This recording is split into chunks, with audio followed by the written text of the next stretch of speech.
Manda mai. Chiar n-am murit steda.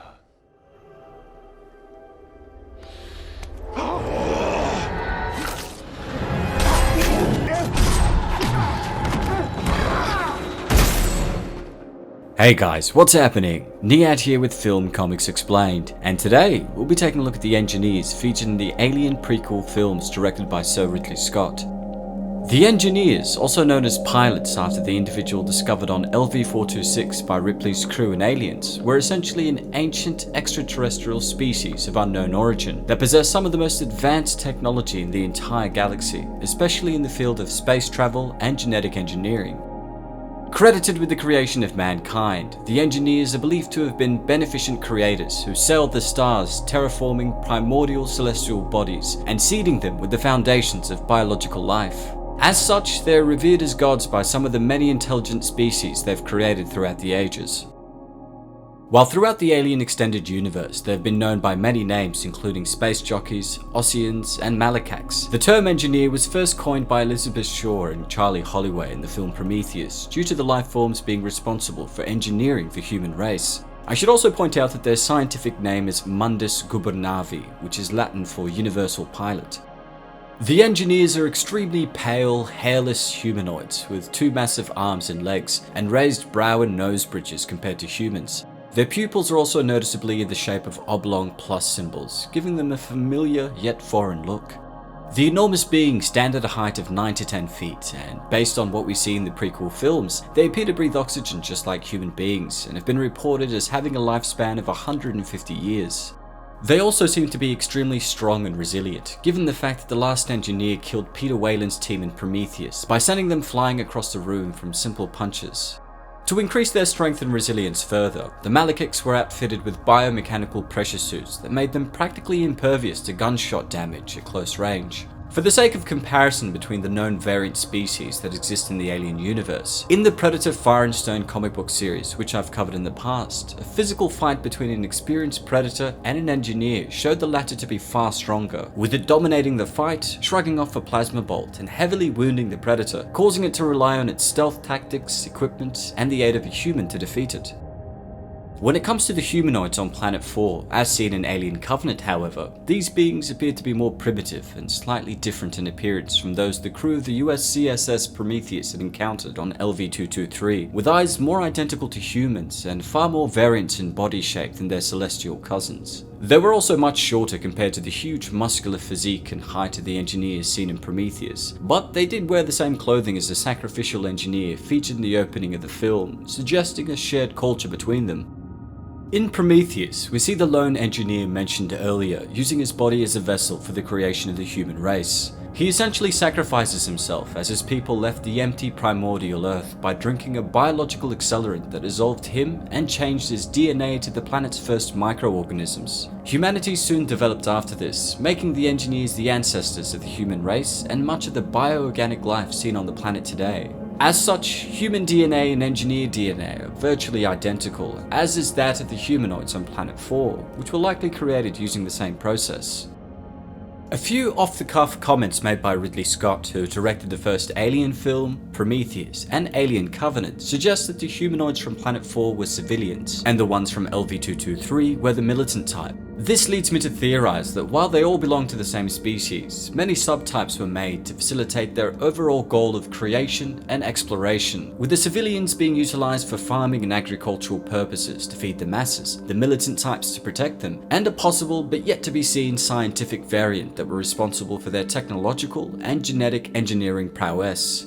This is supported by comments made by the Weyland-Yutani crews in both Prometheus and Alien Covenant, with members of the Prometheus team mentioning that LV-223 was a military installation, and members of the Covenant team stating that Planet 4 had agricultural sites where food was being harvested. Given this, I think that humanity had been created by them by means of a sacrificial engineer exposing themselves to a biological accelerant, and that they had hoped for us to become a new subtype. With the archaeological findings on the planet Earth that were discovered by Shaw and Holloway, it's likely that our direct creators had nurtured and directed our species towards the goal they had in mind for us, and the inherent disgust at humanity witnessed by the Malacax that attacked the Prometheus team could have been motivated by us not respecting their ways, traditions, customs, and hierarchy.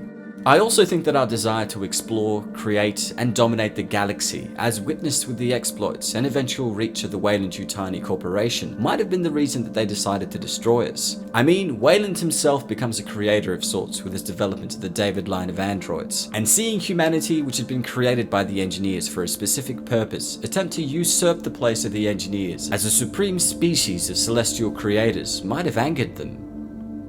In the Prometheus Life and Death comic book saga, there's also a discussion raised between two of the characters named Foster and Melville on why the engineers might have hated us when they were responsible for our creation in the first place, with Melville saying, "It's all speculation, but there's absolutely no possibility of contact or negotiation with the engineers. They are hostile on sight, either they hate all life forms, or they have a particular problem with their creations. They kill us. They kill bugs. Bugs kill us. We fight back against everything. We're at the bottom of the food chain. Why? Why would something so evidently advanced act with such hostility against its own creations?" To which Foster replies, "Who knows, Mr. Melville? Maybe we're accidents or disappointments." Though not much is known about the creators, it is shown that the engineers have displayed advanced forms of culture that exist within their society, such as language, visual arts, music, and clothing.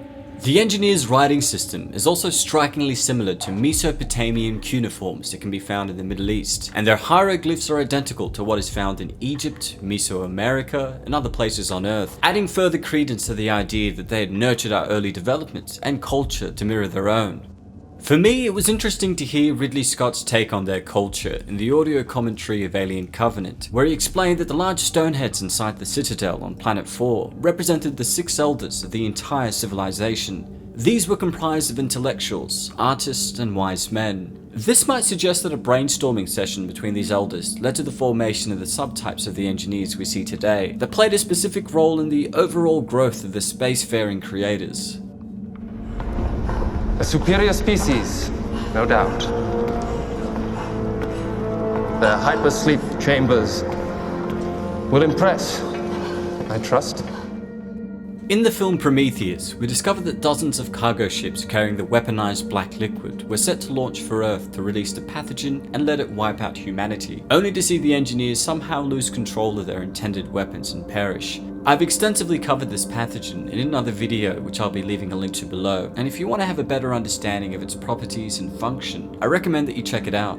Now, the crew of the USCSS Prometheus believed that the abandoned planet they explored was an outpost for weapons engineering and development, supporting the theory that the engineers created the black liquid that led to the trilobites and other mutations in the film for war and genocidal purposes. It was also noted by the crew of the Prometheus that the engineers on LV-223 had been dead for around 2,000 years. This leads me to believe that up until about 2,000 years ago, engineers were on good terms with humans, but a specific event had occurred which caused them to become hostile towards humanity. This explains the cave drawings inviting humanity to track them down. So, what could have been the event that set them off? Well, I mentioned earlier that humanity had likely strayed from the goals and tasks that had been set for them by their creators, but I also mentioned that they were revered by other civilizations they created as gods. With the spread of multiple religions on Earth 2,000 years ago, they began overtaking the then prevailing worship of the engineers. This blasphemy could have angered the true gods to the point that they desired to wipe us out, Old Testament style. This is supported by a podcast with Empire magazine, where Ridley Scott proposed the idea that the engineers periodically visited the planets they'd seeded with life to check on their creations. If their creations proved to be a disappointment by either not worshipping them, not following the path laid out for them, or simply by senselessly destroying themselves and the environment around them, the engineers would eradicate the entire species using the pathogen, and they would start all over again. With regards to their relationship to the aliens we love from the film series of the same name, the principal theory of their connection to the xenomorphs that had prevailed up until the release of the prequel films was that the intergalactic creators had actually created them, and that the engineer's ship in Alien was a bomber vessel used by them to fight an ancient war against an unknown foe, which was briefly mentioned by Scott in his director's commentary for the first Alien DVD. In the original film, we see the cargo hold of the engineer's ship was filled with xenomorph eggs held in stasis beneath a blue electrical mist, and in his initial explanation, the director stated that the xenomorph eggs created by the engineers would either be dropped on an enemy planet, or the pilots would themselves land on the surface and release them manually, sacrificing themselves in the process as the xenomorphs then proceeded to wipe out the entire population. This has of course since been pretty much retconned in Prometheus and Alien Covenant, with David actually being the creator of the xenomorphs. After arriving on Planet 4, David essentially wiped out the entire civilian settlement of humanoids between the year 2094 and 2104, using the black liquid in the same method the engineers had planned on destroying humanity. In the remnants of the city, the android then began experimenting using the biogenic liquid to create the neomorphs, which I've also covered on this channel and will be leaving the link to below.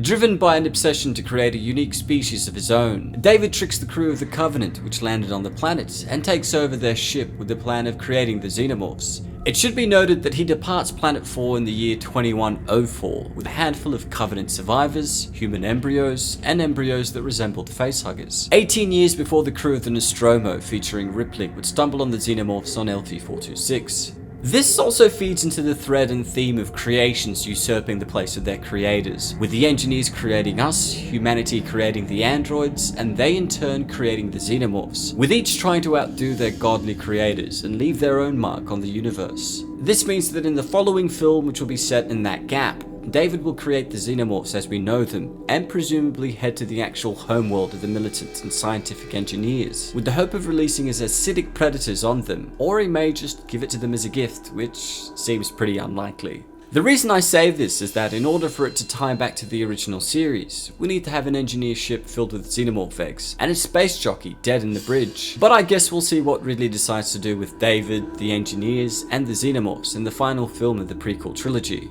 I'm of course curious to hear your thoughts, and if you have your own theories, please share them in the comments below. Well, that's all for today folks. A big thanks to all of you guys who requested we explore the engineers featured in the Alien prequel series. If you're a fan of the extended universe, I have two massive playlists covering both the aliens and predators in great detail, which I'll also be leaving a link to below. Don't forget to hit subscribe and click the notification icon to stay up to date on all my content, and if there's anything else you'd like to request, please don't hesitate to ask. As always, it's been a pleasure. Niyat here with Film and Comics Explained. Thanks for stopping by. What can you do, David? I can do almost anything that could possibly be asked of me. I can carry out directives that my human counterparts might find distressing.